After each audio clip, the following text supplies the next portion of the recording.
गांव का नाम था सोनापुर। नाम के मुताबिक कभी यह गांव सच में सोने जैसा चमकता था। चारों ओर हरे भरे खेत, आम और नीम के घने पेड़, साफ बहती नदी और पक्षियों की मधुर चहचहाहट। सुबह होते ही ठंडी हवा में मिट्टी की खुशबू घुल जाती थी, जिससे गांव का हर एक कोना खुशहाल दिखता था। लोग भले ही अमीर ना हों, लेकिन स्वस्थ और संतुष्ट जरूर थे। समय बीतता गया, धीरे धीरे सब कुछ बदलने लगा।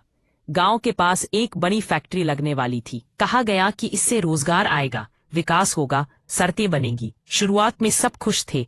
फैक्ट्री बनी, लोगों को काम मिला, पैसे आने लगे, लेकिन किसी ने यह नहीं सोचा कि इसकी कीमत क्या होगी। कुछ ही सालों में नदी का पानी काला पड़ गया, खेतों की उपज घटने लगी, पेड़ कटते चले गए, हवा भारी और दमघोटू हो गई। बच्चों को खांसी रहने लगी, बुजुर्ग जल्दी बीमार पड़ने लगे। पर लोग चुप रहे, क्योंकि फैक्ट्री से उनकी रोजी रोटी जुड़ी थी। इसी गांव में रहता था आरव, एक साधारण किसान का बेटा। वह पढ़ाई में अच्छा था और शहर के कॉलेज में पर्यावरण विज्ञान की पढ़ाई कर रहा था। छुट्टियों में जब वह गांव लौटा, तो उसने अपने बचपन का सोनापुर पहचान ही नहीं पाया। जिस नदी में वह दोस्तों के साथ तैरा करता था, वहां अब बदबू उठती थी। जिस बरगद के नीचे बैठकर कहानियां सुनी थी, वह कट चुका था। हवा में सांस लेना तक मुश्किल लग रहा था। आरव का दिल भारी हो गया। उसने अपने पिता से पूछा, बाबा, सब लोग ये सब चुपचाप कैसे सह रहे हैं? पिता ने थकी हुई आवाज में कहा, बेटा, पेट पहले बोलता है, पेड़ और नदी बाद में। ये शब्द आरव के मन में गूंजते रहे। अगले दिन आरव गांव की पंचायत में गया। उसने लोगों को समझाने की कोशिश की कि अगर यही चलता रहा तो कुछ सालों में न पानी बचेगा, न जमीन, न सेहत। कुछ लोग हंसे, कुछ ने कहा, तुम पढ़ लिख कर शहर की बातें करने लगे हो। कुछ बोले, एक आदमी क्या बदल लेगा। आरव निराश जरूर हुआ, लेकिन रुका नहीं। उसने बच्चों को इकट्ठा किया, उन्हें पेड़ों की अहमियत बताई, समझाया कि एक पेड़ कितनी सांसें देता है, कितनी जिंदगियां बचाता है।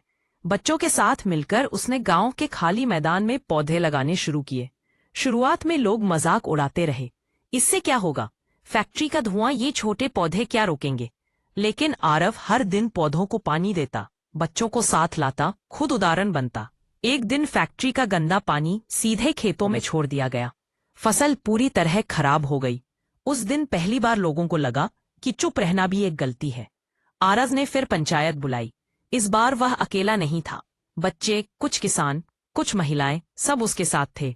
उन्होंने मिलकर फैक्ट्री प्रबंधन को शिकायत दी, प्रशासन को पत्र लिखे, मीडिया को बुलाया। लड़ाई आसान नहीं थी, धमकियां मिली।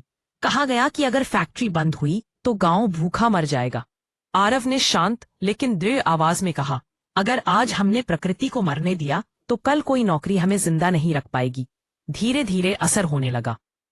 प्रशासन ने फैक्ट्री को अपशिष्ट शोधन संयंत्र लगाने का आदेश दिया।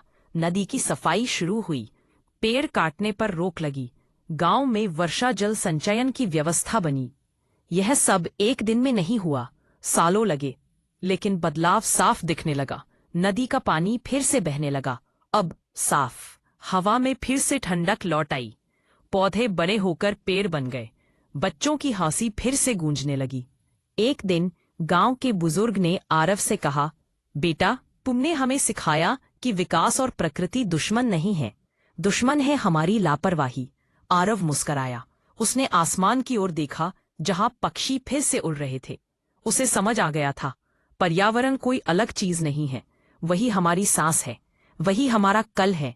और अगर एक इंसान ठान ले तो बदलाव की जड़